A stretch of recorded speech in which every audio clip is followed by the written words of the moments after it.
Hi, this is Lucia with The Art of Love. This week I would like to discuss the difference between ghosting, benching, and breadcrumbing. And yes, those are terms that have to do with dating. So let's start with ghosting. I think most people have heard of it by now, and that is where someone that you were dating or seeing casually, all of a sudden they disappear. Poof, they're gone like a ghost. And thus the term ghosting.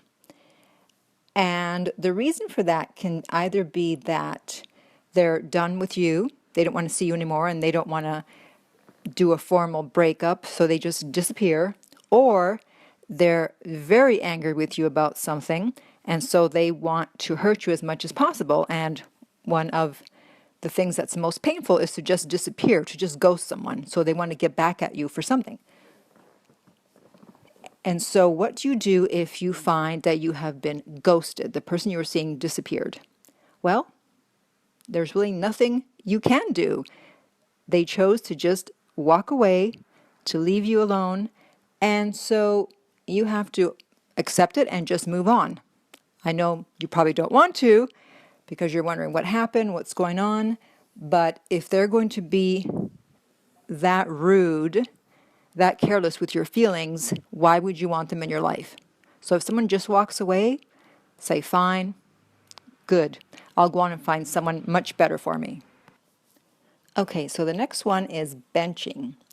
And that's basically when someone sees you for a bit, then they disappear, and then they pop up again. So it's almost like you're on a basketball team. You're on the roster, but you're not in play all of the time. So sometimes you're on the court, you're in play, so you're in contact with them.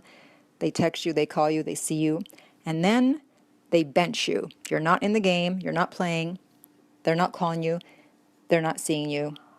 And don't be fooled by their politeness. Just because someone is benching you, it doesn't mean they're going to be rude, because when they do pop back up, they'll be like, oh, sorry, I've been so busy, or hey, how are you? So you think, oh, they're such a nice person, they're polite, they're not benching me. Well, they probably are. When people are interested in you, they don't disappear, they're consistent.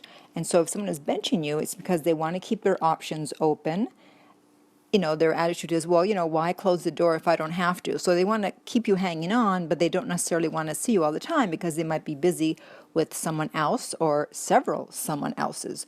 So it's up to you to decide, what do you want to do? Is that the type of relationship, if you want to call it that, you want to be in? If you're not that interested, then it's okay. You can say, fine, I'll see them when I see them. But if you really are interested and they keep disappearing, then you can either just stop answering and just move on, or you can try calling them out on it, although you're probably not going to get a straight answer. But it's just to let them know that you know what's going on.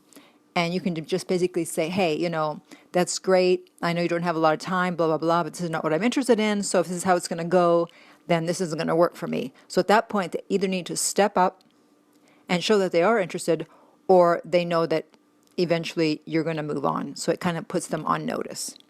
And then finally, there is breadcrumbing. And then finally, we have breadcrumbing. And that is when someone gives you just enough attention to keep you hanging on. So they don't ghost you and they don't bench you, but they only put in minimal effort. They just give you enough so that you can't really say anything, because it's like, well, hey, I texted you a few days ago or whatever. So they don't totally disappear, but they're really not giving you a lot. So it's minimal effort. Like kind of like the ex who continues to check in with you, but they don't really suggest meeting up. Basically, this person wants to keep their options open, or they just want to get attention, or they want to flirt, they want to get validation, but they're really not trying to have a relationship. So they'll text, but there's never really any plans to get together. And it's really more of a selfish thing than a calculating move. They kind of want to keep you around in case they decide they do want to see you or date you in the future, but right now they're not really interested. And the way that you can tell if someone is breadcrumbing you, there's a few ways. One, as I mentioned, is laziness. So there's minimal effort. And even in how they text, instead of writing out the words, how are you? They'll put how, and then an R, and then a U. I mean, is it really that difficult to write the words? The pacing is not consistent. Usually, when you start dating someone, there's some consistency in the texting and the getting together.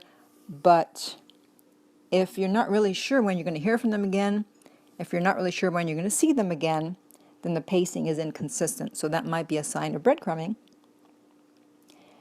And so don't make excuses for someone. You have to ask yourself, what are my standards? And are they meeting my at least minimal standards of how I want to be treated in a relationship, in a dating situation? And if they don't meet your standards, then cut them loose.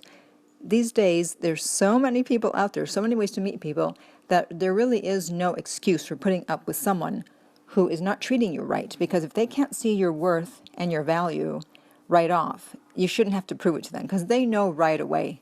Don't think, well, I have to show them, it takes time. No. People know. People know right away. So if they've decided that they're really not that interested, then the best thing to do is to cut them loose. Okay, so if you have any questions or comments about ghosting, benching, breadcrumbing, or anything to do with love, dating, or relationships, you can contact me at my website, theartoflove.net, where you can also find out about my private coaching sessions. If you're listening to this on iTunes, I would really appreciate if you would rate and review my podcast.